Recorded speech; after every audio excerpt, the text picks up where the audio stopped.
Përshëndetje të dashur miq të mi, përshëndetje të nderuar ndjekës. Sot jam pranë jush për të ndarë letrën edhe një rrëfim shumë të dhimbshëm. Një rrëfim që vërtet të bën që të jesh me lot. Këtë letër ma ka shkruar një djalë, është tek të 30-tat, por ai ndjehet i bekuar që në jetë ka patur një nënë që realisht të gjithë e duan ta ketë atë nënë. Atë ka rritur gjyshi edhe gjyshja, pasi që e jema i ka vdekur, i jati është martuar me dikë tjetër dhe njerëka nuk e ka dashur dhe nuk e ka respektuar. Dhe për këtë djalë është kujdesur gjyshi dhe gjyshja, e ka rritur, e ka bërë në moshën siç është dhe ai sot dëshiron që këtë letër ta ndaj me ne. Përshëndetje Tiranë. Unë që po e shkruaj këtë letër mbase të dhimbshme, jam një djalë që jam rritur në një familje të veçantë.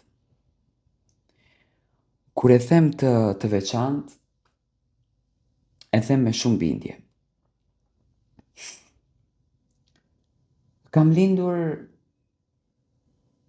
pranë ngrohtësisë të nënës, por nuk e shijova ngrohtësinë e nënës.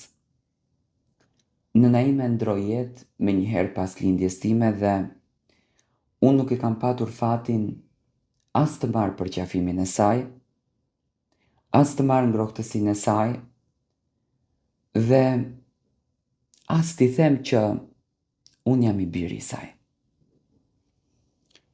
Që në 7 zani, doktori e ka paralajmëruar nënën time.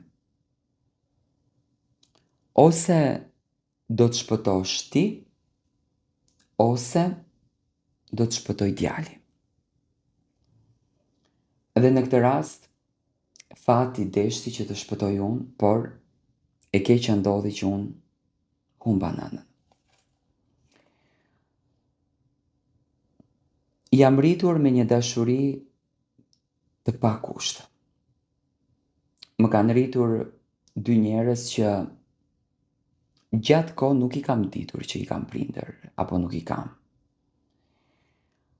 Ishin pak në moshë, por kjo gjëja mua nuk më vriste. Nëna ime, që në të vërtetë është gjyshja ime,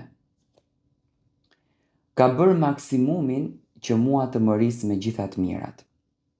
Babai ka mbetur shumë i ri dhe ka vendosur që të martohet, ndërsa nusja e tij nuk ka qenë dakord që të kujdesej për mua dhe e ka marrë baban ka ikur jashtë shtetit, ndërsa mua më ka rritur gjyshi edhe gjyshja. Jeta nuk ka qenë e lehtë. Mua më duheshte të punoj që në moshë të vogël sepse prindërit e mi kisha të plakur. Babain e mbaj mend shumë pak në punë. Ai doli me njëherë në pension edhe pas 10 viteve të pensionit, ai ndroi jetë. Ndërsa nëna edhe Florin t'i shiste që të më siguronte mua shkollën, të më siguronte mua bukën edhe unë të rritesha si të gjithë të tjerët. Dhe ma thonte gjithmonë, ti nuk je djali thjesht, ti je amaneti i Zotit. Edhe unë, amanetin e Zotit do ta çoj deri në fund, gjalla po vdek. Me sakrifica më rriti. Me punën time e mora shkollën, por njëkohësisht mbaja dhe nënën. Më edukoi, më bëri të qetë, më bëri të kulturuar, më bëri fëmijë të bekuar. Edhe unë isha vërtet bekim në atë familje. Kur vajta në studime, nëna ime nuk e la situatën që të ma thonin të tjerët, por ajo ul në karige dhe ma tregoi vetë të vërtetën. Kur ma tregoi të vërtetën, Mua 2 pikaloti më ranë. I thash vërtet nuk më ke lënë jetimore? Më tha jo. Njeriu tha që ti e thret xhaxha, që flasim në telefon, që pyeten për ty, është babai jot. Dhe ai është biri im. Por jeta erdhi e atill që ne duheshte të ndajmë rrugët. Por unë shpirtin nënës nuk të lëshova, unë të mbajta. Të mbajta që ti të rriteshe, të bëheshe i zoti vetes, edhe sot të më bekoje me këtë dashurin që më bekon. Prej asaj dite, fillova ta dua dhe më tepër. Prej asaj dite, fillova të lidhem edhe më shumë. Nusja ime të vetmin ligj që e ka, sepse unë nuk vë ligje, por të vetmin ligj që e ka, është të kujdeset edhe të jetë e veçantë për nënën time. Ajo nënës time i thot fjalët më të bukura. Ajo me nënën time ka një marrëdhënie të jashtëzakonshme.